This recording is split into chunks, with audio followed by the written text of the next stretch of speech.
সাবআতুন ইযিল্লুহুমুল্লাহু fee যিল্লিহি ইয়াওমা লা যিল্লা ইল্লা যিল্লু। সাত শ্রেণীর মানুষ যাদেরকে আল্লাহ রাব্বুল আলামিন কিয়ামতের দিনে ছায়া দেবেন। এক নম্বর আল ইমামুল আদিল, ন্যায়পরায়ণ শাসক। দুই নম্বর শাবুন নাশা ফি ইবাদাতিল্লাহ, দুই নম্বর হচ্ছে এমন যুবক যে যুবকের যৌবনটা এবং বাল্য থেকে যৌবন বেলাটা আল্লাহর ইবাদতে কেটেছে। প্রথম নম্বর কি বলা হলো? শাসক। শাসক গোষ্ঠীরা সাবধান হয়ে যান। যারা নেতৃত্ব প্রদান করতে আগ্রহী তাদেরকে খুব সতর্কতা অবলম্বন করতে হবে। কারণ আপনি যে পুঙ্খানুপুঙ্খানুভাবে এটা আদায় করেছেন এটার বিষয়ে আপনাকে প্রশ্ন করা হবে। আর যদি সত্যি ভালো আদায় করতে পারেন তাহলে এই ছায়াতে আপনি পাবেন। কিন্তু এটা বড়ই কঠিন কাজ। যারা নেতৃত্ব দেয়, যারা ইমামুল মুমিনিন, আমিরুল মুমিনিন পৃথিবীতে নেতৃত্ব দিচ্ছে, এদের বেশিরভাগই, আমি বলছি না নির্দিষ্ট করে, কিন্তু এরা বেশিরভাগ ফেঁসে যাবে। কারণ পরিপূর্ণভাবে এরা নেতৃত্ব দেয় না, ইসলাম অনুযায়ী নেতৃত্ব দেয় না, নিজেরা আত্মসাৎ করে, জনগণের টাকা পয়সা লুণ্ঠন করে, ব্রিজ, রাস্তা, আরো বিভিন্ন প্রকল্প তারা নিজেরা হজম করে নেয়।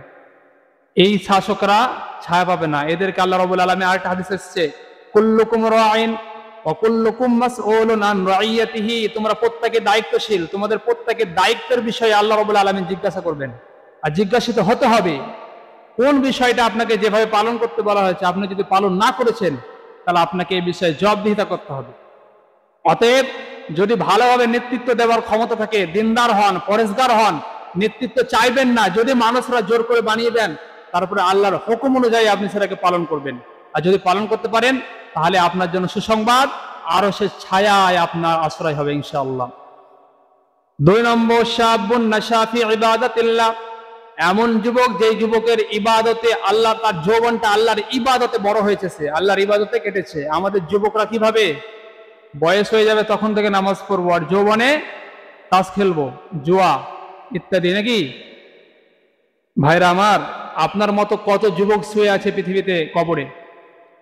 আপনার বয়সের কত মানুষ শুয়ে পড়েছে, রোড অ্যাক্সিডেন্টে মারা গেছে, কতজন কারেন্টে শর্ট লেগে মারা গেছে, হার্ট অ্যাটাকে মারা গেছে, বিভিন্ন কারণে মারা গেছে। আপনার যদি এই চিন্তা থাকে কি যুবক অবস্থায় এখন আমোদ করে নিই, পরবর্তীতে যখন বুড়িয়ে যাব তখন নামাজ পড়বো, যখন অজু ঠিক থাকে না, তাই না? 60 বছরের পরে অনেকের অজু ঠিকঠাক থাকে কি সন্দেহ। কারণ এই সময় আপনার স্মরণ শক্তি কমে যায়, দেহের শক্তি কমে যায়, দৈহিক যে শক্তি সেটা থাকে আর পরিপূর্ণ। আপনার কখন কি হয়ে যাচ্ছে আপনি হয়তো পরিপূর্ণ বুঝতেও না পারতে পারেন। হ্যাঁ, আল্লাহ তাআলা ক্ষমা করুক। কিন্তু এই সময় ইবাদত করবে। পৃথিবীর সকল মানুষরা, সকল সংগঠন, সকল সংস্থা, সকল সরকার, সকলেই মানুষের যৌবনটা চাই। একজন ব্যক্তিকে চাকরি দেবে, বৃদ্ধকে চাকরি দেবে না যৌবন একটা টকবগে একটা যুবককে চাকরি দেবে? আর যৌবনটা সবাই চায়। আর আমরা, যে আল্লাহ আমাদেরকে এত কিছু দিয়েছেন সে আল্লাহকে আমরা যৌবন দিতে চাই না। সে আল্লাহ কি দিতে চাই? সে আল্লাহকে আমরা বার্ধক্য দিতে চাই। বার্ধক্য, বয়স্ক অবস্থাটা। বুড়ো বয়সে আমরা ভাবছি কি চিল্লা লাগিয়ে 4 মাস লাগিয়ে এসে আল্লাহর ইবাদতে লাগবো, আর বাকি জীবনের নামাজ যে পড়লাম না এর হিসাব হবে না, তাই না? তো যারা এসব ভুল ধারণায় আছেন এখন থেকে সতর্ক হয়ে যান। নামাজ পড়েন, নামাজ ধরেন, রোজা রাখেন, রমজানে প্রত্যেকটা হুকুমকে পালন করেন। তো 2 নম্বর কি? যারা আরশের ছায়ায় আশ্রয় পাবে তারা 2 নম্বর কারা? ওই যুবকরা, শাবুন নাশা ফি ইবাদাতিল্লাহ, যাদের যৌবন আল্লাহর ইবাদতে কেটেছে, যারা বড় হয়েছে আল্লাহর ইবাদতে, বাল্যবেলা থেকেই যৌবন পর্যন্ত আল্লাহ তাআলার ইবাদতে কাটিয়েছে। 3 নম্বর রাজুলুন কলবুহু মুআল্লাকুন ফিল মাসাজিদ, ওই ব্যক্তি যার দিলটা সব সময় মসজিদের দিকে ধাবিত থাকে। যে ব্যক্তি সব সময় মনটা খালি ছটফট করে কখন মসজিদে যাব। জোহরের আজান হয়ে নামাজ পড়ে বাড়ি গেছে, আসরের জন্য ভাবে কখন আসর হবে, বাড়ি যাব, নামাজের খেয়াল থাকে, আসরের টাইমের খেয়াল রাখে। আর মসজিদে ফাঁকা পেলেই মসজিদে চলে আসে, ভালো লাগে মসজিদ থাকতে থাকে। এই ব্যক্তিরা আরশের ছায়া পাবেন। আমাদের কিরকম হয়?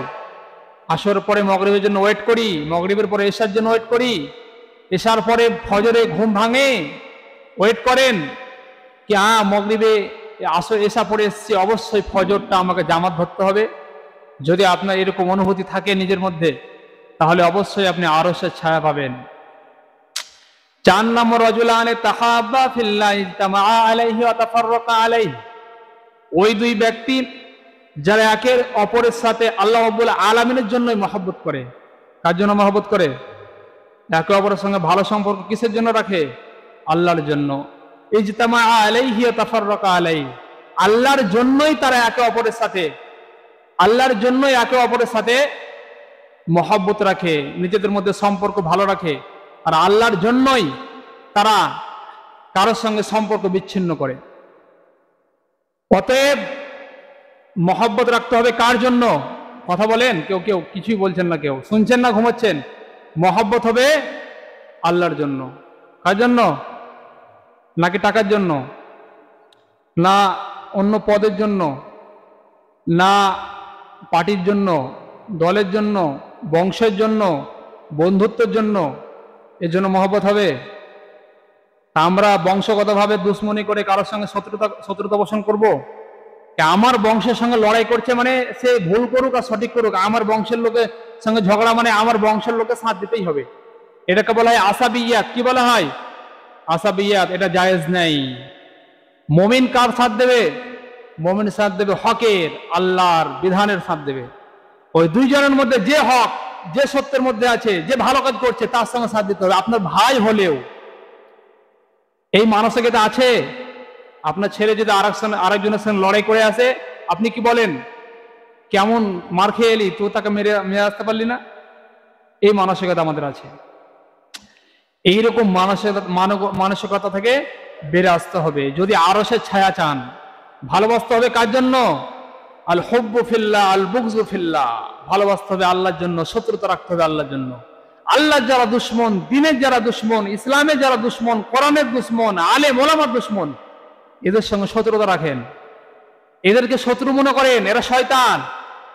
কিন্তু যারা আল্লাহ দ্বীনের জন্য কাজ করছে, যারা মুমিন, যারা মুসলমান, এরা পৃথিবীর যেখানে থাক, এরা আমার বন্ধু, আমার ভাই, আমার মুমিন ভাই, তার সাথ দিতে হবে যেখানে থাক। আমাদের তো ঝগড়ার উৎস, এত ছোট ছোট নগণ্য উৎস নিয়ে আমরা ঝগড়া করি, যেটা বলতেও লজ্জা লাগে, যেটা বলতে মুখে উচ্চারণ করতে লজ্জা লাগে। এই নিয়ে মারামারি কাটাকাটিতে আমরা লেগে যাই, একে অপরে ভাবি না কোনটা সত্য আর কোনটা মিথ্যা, দেখি না, বরং নিজের স্বার্থে, নিজের সামান্য রাগ আছে তার প্রতি, সেই রাগকে আমরা পরিপূর্ণভাবে এক জায়গা থেকে আরেক জায়গায় কনভার্ট করে সেখানে বাস্তবায়ন করার চেষ্টা করি। দুঃখজনক বিষয় যে ঘটনা ঘটছে, এগুলো দুঃখজনক বিষয়, আফসোসের বিষয়, পরিতাপের বিষয়। মুসলমানের রক্ত ঠুনকো বিষয় নিয়ে ঝরা রক্ত এত সস্তা রক্ত না আপনার। মুসলমানের রক্ত এত সস্তা না কি সামান্য বিষয় নিয়ে, দুনিয়ার সামান্য কোনো সামগ্রী নিয়ে লড়াই করে রক্ত ঝরাবেন, এইরকম সস্তা রক্ত আপনার না, অনেক মূল্যবান রক্ত।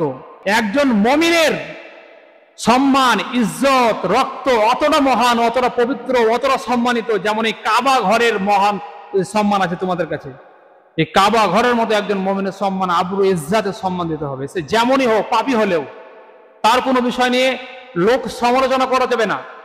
ভালো যদি মনে করেন, তাকে পার্সোনালি এসে বলেন, লোকের সামনে গিয়ে বেড়ান না কি এটা করছে, এটা করছে, এটা করছে। সতর্ক করে দিচ্ছি, ভালোবাসেন আল্লাহর জন্য, মহব্বত করেন আল্লাহর জন্য, আর মুমিনের সম্মানকে নষ্ট করার চেষ্টা করবেন না, আপনি ধ্বংস হবেন। আপনার যে নামাজ পড়ছেন, রোজা রাখছেন, তাহাজ্জুদ করছেন, এ সব, সকল সব যার সমালোচনা করবেন তার কাছে চলে যাবে। অতএব আমরা ভালোবাসবো কার জন্য? আল্লাহর জন্য। আর যদি কারোর সঙ্গে শত্রুতা রাখতে হয়, সেটা পার্সোনালি কোনো কারণে না, বরং আল্লাহর জন্য শত্রুতা রাখতে হবে। 4 নম্বর হলো না। 5 নম্বর, ওয়ারাজুলুন দাআতহু ইমরাতুন দাতু মানসাবিন ওয়া জামালিন ফাকালা ইন্নী আখাফুল্লাহ। 5 নম্বর ব্যক্তি যাকে আল্লাহ রাব্বুল আলামিন আরশের তলে ছায়া দেবেন, এমন ব্যক্তি যেই ব্যক্তিকে কোন সুন্দরী মহিলা, উচ্চ বংশের সম্মানিত ঘরের একজন মহিলা বলল, আমার সাথে কুকর্ম করবে, আসো। আর এই ব্যক্তি আল্লাহর কথা ভয় করে, সে বলল, ইন্নী আখাফুল্লাহ, আমি আল্লাহকে ভয় করি, আমি এই কাজে জড়িত হতে পারবো না, আমার এই কাজে জড়া মানায় না, আমি আল্লাহকে ভয় করি। আমাদের যুবকরা সুযোগ পেলে ছাড়বে? ভালো ঘরের সুন্দরী মহিলাদেরকে ছাড়বে না। আমরা ছাড়বো? ছাড়বে না অনেকেই। যদি ছেড়ে দিতে পারেন, ছেড়ে দেওয়ার মানসিকতা রাখতে পারেন, তাহলেই আপনি প্রথম দাওয়াত দেন না, দাওয়াত দিচ্ছে কে? মহিলা দাওয়াত দিচ্ছে কুকর্মের জন্য, আপনি দাওয়াত দিচ্ছেন সেটার জন্য, সেটা বিষয় না। দাওয়াত দিচ্ছে এবং সে সুন্দরী মহিলা, আপনার অপছন্দ এরকম না, কিসে দেখতে ভালো না, তার প্রতি দেখলে আপনার খারাপ ভাব আছে, ফিল আসে না তাকে দেখলে, এরকম না। সুন্দরী এবং ভালো বংশের মহিলা, উচ্চ বংশের মহিলা যদি আপনাকে ডাকে খারাপ কাজে লিপ্ত হতে, জিনায় লিপ্ত হতে, প্রেম করার জন্য, লিফটে গদার থাকার জন্য, আপনি তখন কি বলবেন? ইন্নী আখাফুল্লাহ, আল্লাহকে ভয় করি। যদি এটা বলতে পারেন আর এই কাজ থেকে ফিরে আসতে পারেন, তাহলে আপনি আরশের ছায়ায় আশ্রয় পাবেন ইনশাআল্লাহ। ইনশাআল্লাহ আমরা ফিরে আসবো এসব গুনাহ থেকে। 6 নম্বর, ওয়ারাজুলুন তাসাদ্দাকা বিসাদাকাতিন আখফাহা হাত্তা লা তা'লামা শিমালুহু মা তুনফিকু ইয়ামিনু। এমন ব্যক্তি, যেই ব্যক্তি এমন গোপন ভাবে মানুষকে সদকা করে, গোপন ভাবে, প্রকাশ্য লোক দেখানো উদ্দেশ্য করে না, গোপন সদকা করে। আখফাহা, এমন ভাবে এই সদকাকে, দানকে গোপন রাখে। হাত্তা লা তা'লামা শিমালুহু মা তুনফিকু ইয়ামিনুহু, তার বাম হাতও জানতে পারে না কি তার ডান হাত কি দান করেছে, এত গোপন ভাবে সেটা রাখে। না আমাদের মতো দান করে 10 টাকা দিয়ে সবার কাছে বুক ফোটায়, আমি সেখানে 10 টাকা দিয়েছিলাম। আমি দেখি বারবার শুনতেও পাই, মাদ্রাসায় মসজিদে কেউ যদি 1 বিঘে বা 2 বিঘে বা কিছু টাকা দিয়ে থাকে, তো বারবার এই কথা বলে যে আমরা 1 বিঘে দিয়েছিলাম, স্মরণ করে দেয় বারবার। আমাদেরকে তো খুব স্মরণ করে দেয়, বারবার দেখি।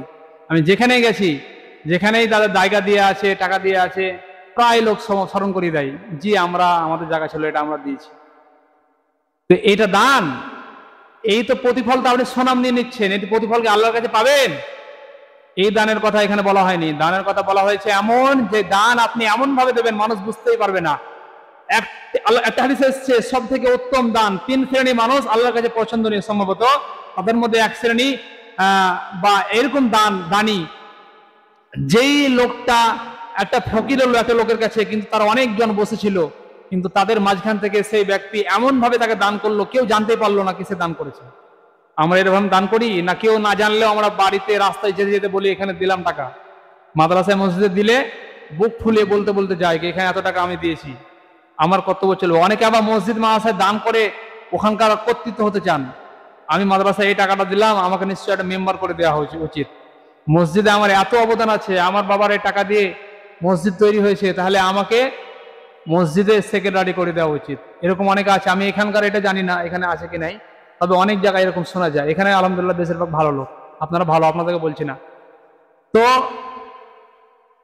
এরকম লোক আছে, এরকম দানের প্রতিফল আল্লাহ জানে, আল্লাহ কি দেবে। হ্যাঁ, কখনো কখনো প্রকাশ্যে দান করা উত্তম হয়ে যায়। কখন? যখন প্রকাশ্যে দান করা উচিত, কখন একজন ব্যক্তি, আপনি দান করলে আরেকজন উৎসাহিত হবে, তখন প্রকাশ্যে দান করবেন। আপনি দান করলে আরেকজন ব্যক্তি দিবে, তখন আপনি প্রকাশ্যে দান করবেন।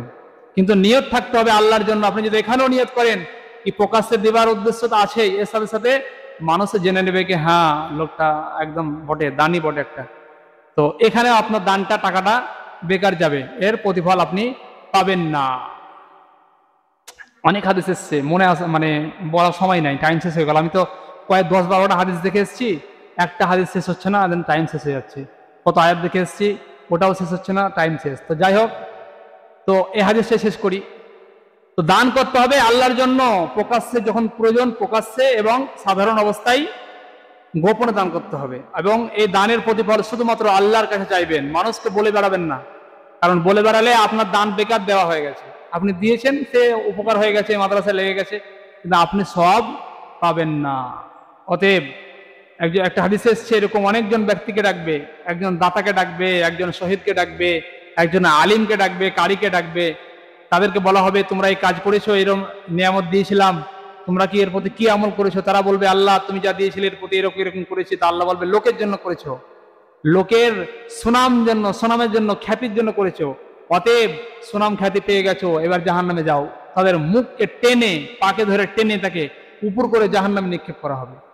তো এক তো সওয়াব পাবেন না, দ্বিতীয় রিয়াকারী হবে না। রিয়াকারী হচ্ছে শিরকে খাফি, শিরকের একটি ভাগ হচ্ছে রিয়া, লোক দেখানো ইবাদত। ইবাদত কার জন্য হবে?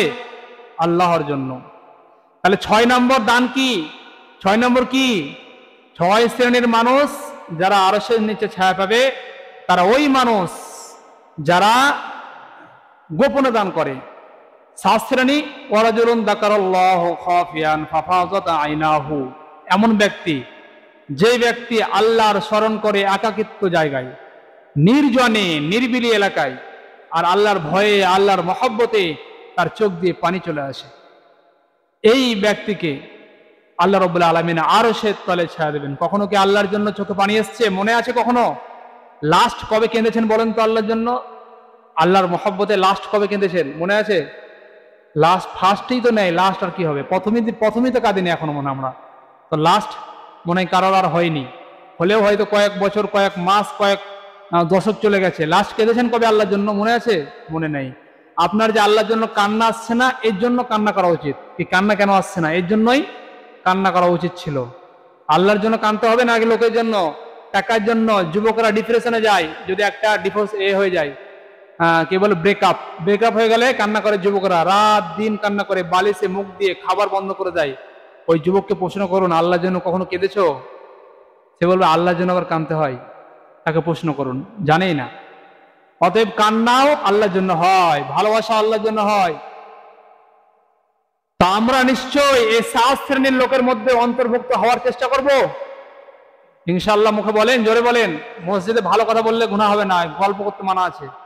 এইসব ভালো কাজে নাম বলবে, আলহামদুলিল্লাহ, সুবহানাল্লাহ, জিকির, এগুলো সব পাবেন। এখানে আমাদের আওয়াজ নেই। খুতবার সময় কথা বলবে আর বক্তব্যের সময় কথা বলবে, খালি যত কথা একে একের মধ্যে, নিজেদের মধ্যে। আর যখন সুবহানাল্লাহ, বিসমিল্লাহ, আলহামদুলিল্লাহ বলতে বলবো তখন কথা নেই। তো কথা বলতে হবে, এগুলো ভালো লাগে, বক্তাকেও ভালো লাগে, মনে হয় কি শুনছে, আনন্দ হয়। তো 7 শ্রেণী অনেকে শেষে এসছেন, আপনারা তো লস হয়ে গেল, আপনারা তো বুঝতে পারলেন আমি কি বললাম। ওই জন্য বক্তব্য শুনতে গেলে প্রথম থেকে আসেন, অনেক গুরুত্বপূর্ণ বয়ান হচ্ছে। আজকে যেগুলো বলেছি খুবই গুরুত্বপূর্ণ কথা বলেছি। অনলাইনে যাবে, আপনারা যারা অনলাইনে আছেন অ্যাক্টিভ, অনলাইনে শুনে নিতে পারবেন। তো 7 শ্রেণী মানুষ ইনশাআল্লাহ আমরা এর 7 শ্রেণীর মধ্যে হতে চেষ্টা করব। যদি 7 শ্রেণীর মধ্যে আর সুযোগ না থাকে তাহলে ইনশাআল্লাহ অবশ্যই বাকি যে কোনো একটা শ্রেণীর মধ্যে আমরা হব। আর এমন সবাই হতে পারবেন চেষ্টা করলে, ইনশাআল্লাহ হবেন ইনশাআল্লাহ।